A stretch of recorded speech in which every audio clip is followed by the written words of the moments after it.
Bonjour chers amis, ici Pierre Mercier qui vous souhaite la bienvenue à cette édition du 15 janvier 2024 de Bonne Semaine. Alors nous y allons comme d'habitude d'une devinette, question de se stimuler un petit peu les cellules cérébrales en commençant cette émission. Alors aujourd'hui, je cherche un mot de 6 lettres, pas 22, pas 15, 6 lettres seulement. La lettre initiale, dis-je, la première lettre, est un E accent aigu. Et puis l'indice, on dit aide à monter. C'est une aide à monter. Je vous laisse réfléchir. Et puis, à la fin de cette animation, je vous reviendrai pour vous donner, si vous n'avez pas trouvé, pour vous donner la bonne réponse. Entre-temps, nous allons passer aux éphémérides. Alors, je rappelle que les éphémérides, ce sont des événements qui se sont produits à la date d'aujourd'hui. Comme je viens de vous le mentionner, nous sommes le 15 janvier. Donc, un événement relativement important dans ce cas-ci, quand même, relativisant, survenu exactement le 15 janvier 2001. Donc, il y a de ça 23 ans maintenant. Alors, écoutez, bon, la décision, elle est simple. Le gouvernement du Québec a décidé d'autoriser le virage à droite sur les feux rouges. Alors là, écoutez, on est au Québec, les choses ne peuvent pas être simples. Avant d'arriver à cette décision, pratique qui était déjà courante aux États-Unis et en Ontario et dans d'autres coins du monde, là, a fallu créer d'abord un comité qui a siégé longuement. A fallu ensuite faire des projets dans 5 régions du Québec. Et là, le comité a remis un rapport détaillé et finalement, l'Assemblée nationale a décidé de voter pour la permission donnée aux citoyens du Québec de virer à droite sur un feu rouge de circulation. Bon, alors, il me semble que c'était prendre un grand détour pour en arriver à une mesure qui est presque qu'une mesure administrative, finalement, qui était déjà employée dans plusieurs parties du monde. Ça, c'était la première surprise. Deuxième élément qui était particulier, c'est qu'on n'allait pas faire au Québec comme on le fait ailleurs dans le monde. D'abord, on a exclu, ça c'était logique, on a exclu l'application de ce règlement-là à la ville de Montréal, avec l'élémentaire bon sens de penser que avec la densité de population qu'on avait dans cette ville-là, s'il fallait permettre le virage à droite, ce serait éventuellement très compliqué, très complexe, et ça serait aussi éventuellement dangereux pour les piétons. Donc, on a exclu Montréal.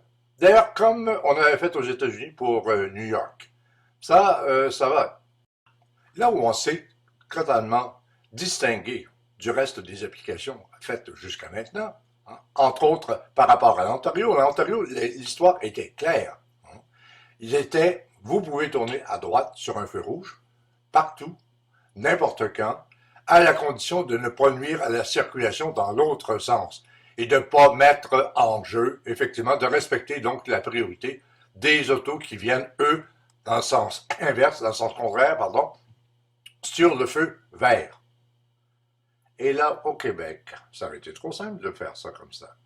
Au Québec, on s'est dit non. Là, la règle générale, la personne peut, en tenant compte de la priorité, tourner à droite sur le feu rouge, sauf dans certaines municipalités du Québec qui décideront de se retirer de cette entente. Ce qui veut donc dire que tu vas d'une ville à l'autre, d'un village à l'autre, et là, tu n'es pas sûr si ça va s'appliquer ou pas. Déjà là, une certaine ambiguïté. Dans l'autre cas, on a donné aussi la possibilité aux administrations municipales de décider quelles seront les rues qui seront exclues de cette règle-là. C'est-à-dire qu'il y aura donc des rues sur lesquelles on pourra tourner à droite et d'autres rues sur lesquelles on ne pourra pas tourner à gauche. Il va falloir vérifier les panneaux, indicateurs, etc. Et pire, dans certains cas où on a limité le virage à droite sur certaines rues, Dans certains cas, on a même mis des heures où ce serait interdit. Et à l'inverse, donc, des heures où ce sera permis. Alors imaginez-vous le pauvre automobiliste qui, lui, arrive sur la voie transversale, qui est sur la rouge, et que là, il se dit, bon, ben écoutez, là, je regarde ma priorité, il n'y a pas vraiment de circulation de l'autre côté, je vais pouvoir tourner à droite, mais avant de tourner à droite, il faut qu'il regarde s'il n'y a pas une pancarte à quelque part qui dit, sur cette rue-là, vous n'avez pas le droit, ou encore, vous n'avez pas le droit à cette heure-ci précise. Beaucoup de distractions, beaucoup de concentration à mettre sur l'application d'un règlement relativement simple, au risque de négliger, de regarder bien attentivement autour de soi, s'il n'y a pas des gens qui traversent, s'il n'y a pas ci, s'il n'y a pas ça. Donc, c'était, à mon avis, une mauvaise décision que de permettre de faire et de ne pas faire en même temps. L'autre difficulté, c'est sur l'interprétation de la priorité. La personne qui arrive sur un feu rouge et qui se dit, est-ce que je peux tourner à droite? Est-ce qu'il y a un risque, si je tourne à droite, que je vais bloquer quelqu'un, qu'il va y avoir un accident ou quoi que ce soit, ou à la limite, je vais frapper quelqu'un? C'est la personne qui elle-même va décider de sa priorité. Donc là, on a toute une question d'interprétation de la priorité. Et la personne qui l'interprète, c'est la personne qui va poser le geste et qui risque de menacer la sécurité des autres, tant en automobile que à pied, les piétons. Alors, vous voyez toutes les difficultés. Et à ce point tel que maintenant, j'ai entendu dire que le gouvernement du Québec songeait à revenir sur sa décision, 23 ans plus tard quand même, hein, à revenir sur sa décision et d'interdire comme ça les virages à droite. D'autant plus que l'argument principal qu'on avait évoqué à l'époque, c'était pour réduire les gaz à effet de serre. Parce qu'on se disait, si toutes les automobiles s'arrêtent comme ça pendant un certain temps pour attendre le feu vert, ils émettent des gaz à effet de serre, tandis que si on leur permet comme ça de passer, on réduit les fameux gaz à effet de serre. Or, maintenant, avec la multiplication des autos à batterie, ben, on n'aura plus ce problème-là, ou en tout cas déjà, ce problème-là est moins urgent à régler. Donc voilà une grande question qu'on a réussi encore une fois à se compliquer joyeusement au Québec.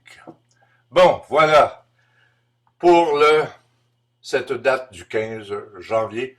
Je vous rappelle 15 janvier 2001. Voilà. Maintenant, allons du côté de la philosophie, de la réflexion à tout le moins, avec un grand que l'on connaît bien sûr, Isaac Newton, grand scientifique, grand philosophe, qui a dit la chose suivante, et je vous cite, « Si j'ai pu voir plus loin, c'est que je me tenais sur les épaules de géants. » Bon, cette phrase, elle est importante à plusieurs égards. D'abord, elle témoigne d'une certaine humilité, en disant j'ai réussi certaines choses, j'ai réussi à la limite, et je suis capable de l'admettre, des choses extraordinaires, entre autres en sciences, mais je n'étais pas tout seul là-dessus. C'est-à-dire que je me suis appuyé sur tout ce qui avait été découvert avant, et pour bâtir et pour en arriver à aller un petit peu plus loin, mais grâce à un paquet de gens qui m'ont précédé. Ça m'apparaît un geste d'humilité et surtout de tenir compte de la réalité. Et dans le fond de cette phrase-là, Newton touche le fondement de ce qui devrait être l'évolution de la société, de la civilisation et des générations. C'est-à-dire partir de ce qui a été trouvé, partir de ce qui a été fait dans les années précédentes et de bâtir là-dessus pour aller plus loin et plus haut. Et ça, on a tendance, depuis un certain nombre d'années, d'oublier ce précepte-là, de la construction hein, d'une période à l'autre, d'une période sur l'autre. On a tendance à jeter le bébé avec l'eau du bain et à ne pas tenir compte de l'expérience qui a été acquise au cours des générations précédentes et qui nous permettrait, comme ça, d'accélérer, de progresser vraiment. Alors, c'était donc cette phrase importante, à mon avis, d'Isaac Newton. Bon, voilà. J'arrive maintenant à mes photos. Ça fait déjà un bon nombre de semaines que je vous présente de mes photos, certaines en tout cas de mes photos que je considère bonnes, hein, par rapport à tout ce que j'ai jeté en parenthèse. Et la question qu'on peut se poser, c'est pourquoi il sent le besoin de nous exposer comme ça ces photos, car la plupart d'entre vous, vous avez vos propres photos, puis souvent probablement meilleures que les miennes. Alors la question, elle est relativement simple. J'aimerais beaucoup vous présenter des photos, des illustrations que j'irai chercher comme ça sur Internet, hein, de grandes œuvres photographiques, mais je dois respecter les droits d'auteur. Et c'est ce qui m'amène à me rabattre sur mes propres réserves, avec mes propres limites, évidemment, de photographe. Alors, ceci étant dit, en voici 3 de ces photos. La première, que j'aime beaucoup, et encore une fois, elle est liée presque au hasard. Je suis à Cuba, je suis à la Havane. Et puis tout d'un coup, sur le trottoir et dans la rue, il y a une personne âgée, comme ça, qui passe d'un côté, et un enfant sur le trottoir qui passe de l'autre côté. On a l'impression que c'est la rencontre, en les juxtaposant les uns les autres, que c'est la rencontre. Mais non, c'est simplement le hasard. Mais regardez la composition que ça fait sur le mur du fond. Les deux personnages, on a l'impression qu'ils sont reliés ensemble. Alors voilà, elle m'apparaissait intéressante celle-là. Une autre, celle-là a été prise à Québec. Regardez cette magnifique sculpture. Une tête géante, hein, avec une épuration dans la représentation extraordinaire.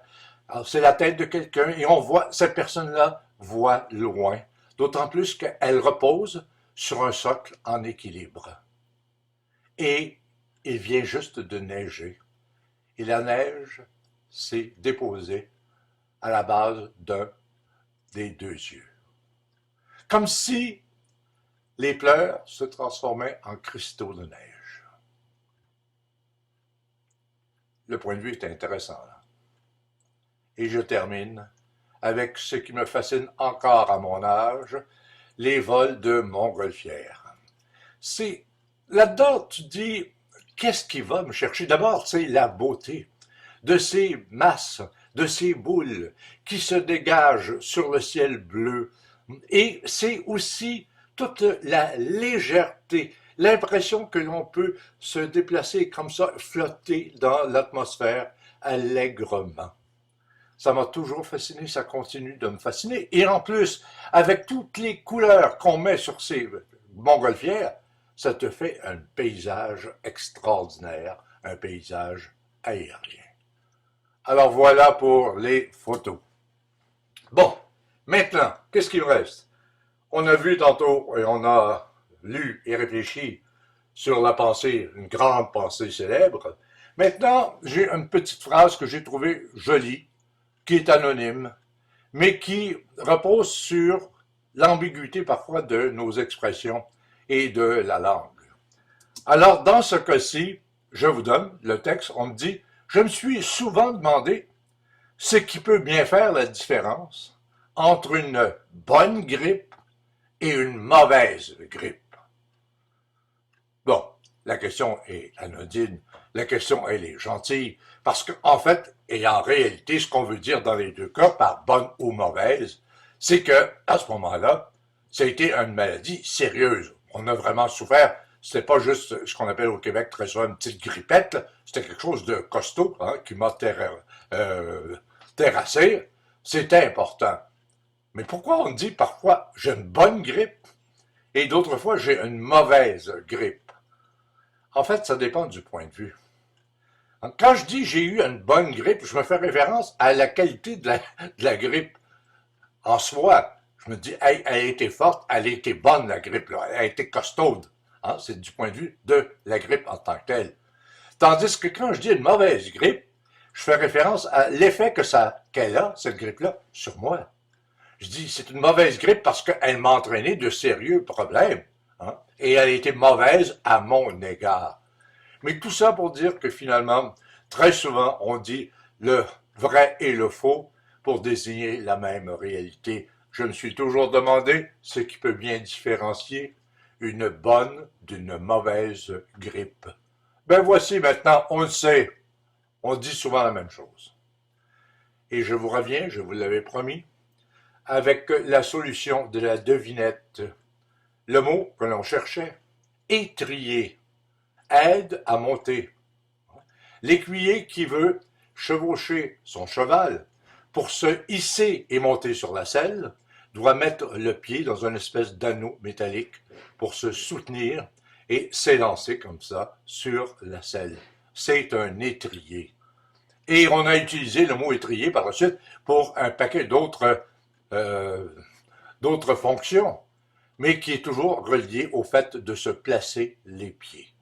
Alors voilà, on cherchait étrier, mot de 6 lettres. Alors voilà, tout est dit. Nous sommes maintenant déjà rendus au terme de cette diffusion. Et là, il ne me reste plus qu'à vous souhaiter bonne semaine. Et puis surtout, n'oubliez pas de revenir la semaine prochaine. La semaine prochaine, nous serons le 22 janvier 2024. Allez, au revoir.